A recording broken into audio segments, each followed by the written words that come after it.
Hello, ladies and gentlemen. I am the Omni viewer, and I'm here to once again talk comics, just very quickly, of course. Well, I say quickly, but usually when I say that, it means I'm going to be talking for roughly 15 to 20 minutes. You know the drill by now.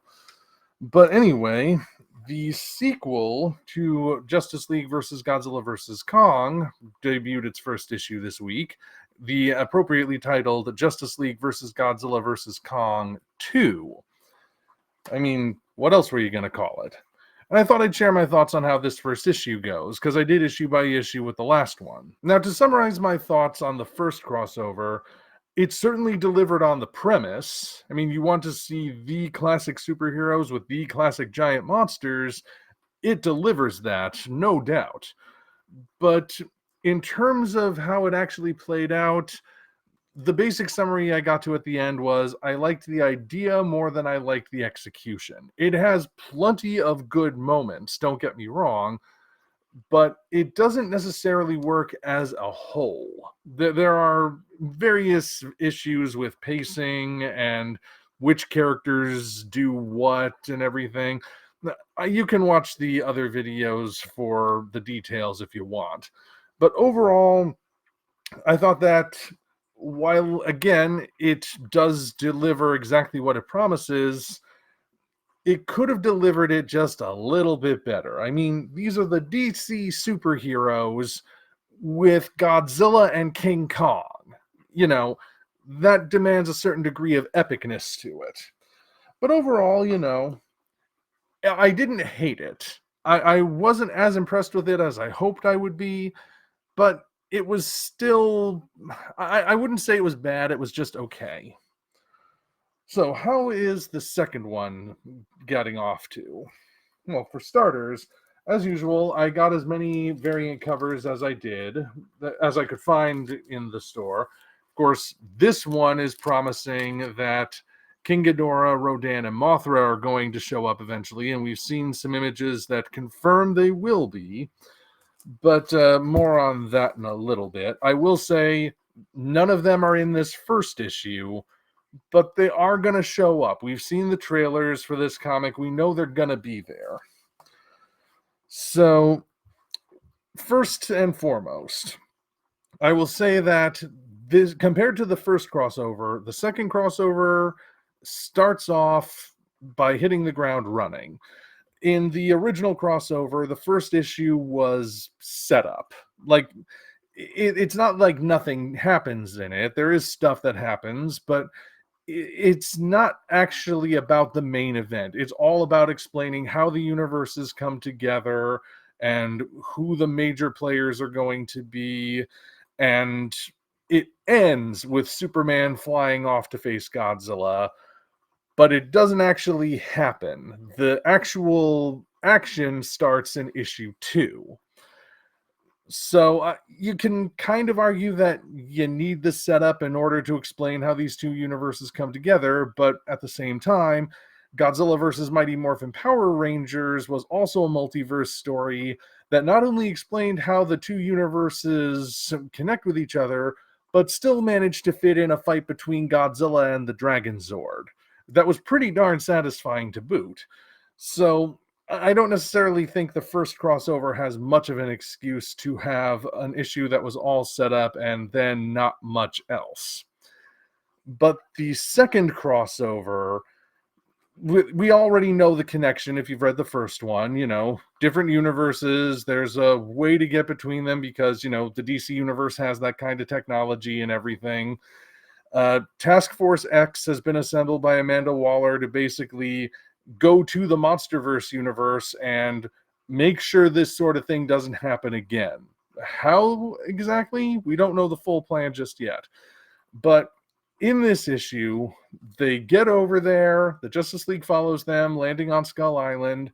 There's a reunion with Kong, who interestingly doesn't remember the Justice League, but I'll expand on that in a little bit.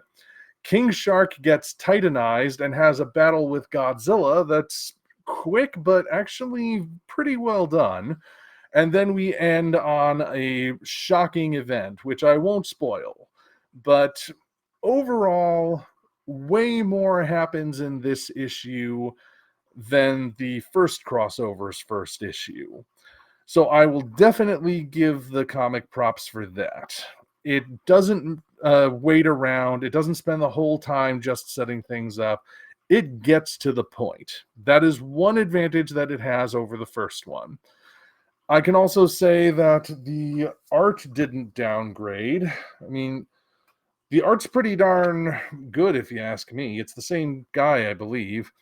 And things like the Titanized King Shark, that's actually not a bad design.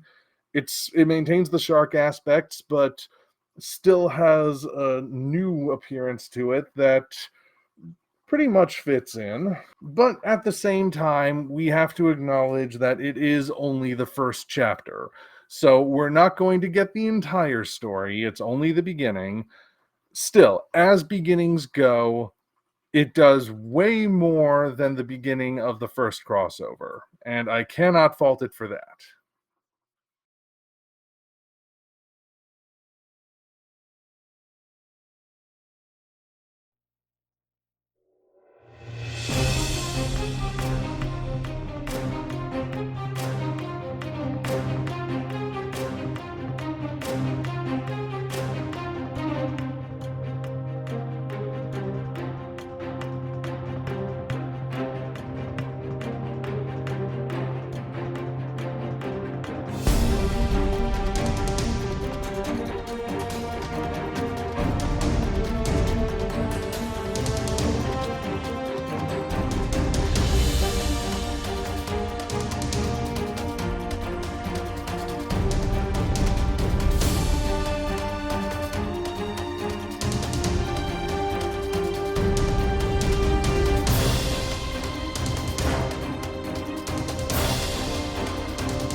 Something else that's worth noting is that the focus appears to be a bit more Flash centric because when we first catch up with our heroes in the DC universe, I'm not talking about Task Force X, of course, I'm talking about the actual heroes. It's at the wedding of Barry marrying Iris. And there's also a significant point that he hasn't told her he's the Flash yet, but he's going to. And there's apparently multiple forms of pressure that are getting him to the point of actually telling her. And, you know, again, we don't actually see how that plays out yet. But the implication is that that's going to be the emotional heart of the story. In the first crossover, we started with Superman and Lois, well, Clark and Lois, I should say, uh, at a point where where Clark is going to propose. And of course, the fact that the monsters show up, Superman has to go fight them, and Godzilla takes him down in the second issue, leads to that sort of tension of, will Superman get better? Of course, we know he's going to. We just don't know how long it's going to take or what the process is going to look like. You know the idea. It's not so much about the destination as it is about the journey, because we know the destination. Here it's a little different because we don't necessarily know what's going to happen when Barry tells Iris, at least not in this continuity. And the question, of course, then becomes, if that's a conflict that's been set up this early, what's going to happen to the Flash? You know, how is his journey going to play throughout this? It's an interesting choice, of course, and I do wonder if maybe Flash is going to be featured in a significant way because, again, the crossover is bringing in Rodan. Rodan, in the classic Toho movies anyway, is considered one of the fastest monsters. He can fly at supersonic speeds.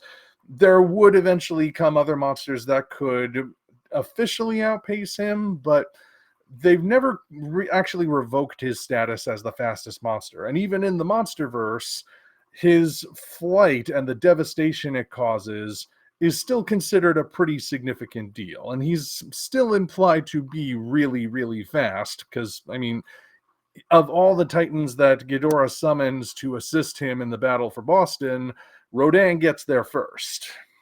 Anyway, I don't know if that's going to be significant or not. I just know Flash is going to be a focus here. Or at least that's how it seems at this point. Hopefully they do some better stuff with that. Something else I noticed, however, is that the timeline in the monsterverse side of the story is a little bit different. Now, just as a reminder, the first crossover, it was implied that the monsterverse side was post Godzilla versus Kong. And the two primary pieces of evidence for that are first, when Mechagodzilla gets transported to the DC universe, he's already been destroyed. So that would imply right after Godzilla versus Kong happens. And also, when Kong briefly becomes a Green Lantern, he uses the energy to summon a green version of his axe, which he wouldn't have known about before Godzilla versus Kong. The one anomaly that makes me question that timeline is that Skull Island is still inhabitable, which, you know, there are ways to rationalize that, but I'll get back to the Skull Island anomaly in a moment. Now, in this sequel, when we start out and we get to the MonsterVerse side of the universe, it is noted that it is 4 years after G-Day. Now, according to Monarch Legacy of Monsters, which admittedly doesn't line up exactly with the movies, so its exact canonicity is questionable, but watch the other videos for that if you want details. But that's where it confirmed G-Day is when Godzilla and the Mutos fought in San Francisco. And that was specified to have taken place in 2014. We know that. We know that the first two Godzilla movies of the MonsterVerse, Godzilla 2014 and Godzilla King of the Monsters, take place in real time. King of the Monsters confirms that it takes place 5 years after 2014 and establishes clearly that the first movie was 2014.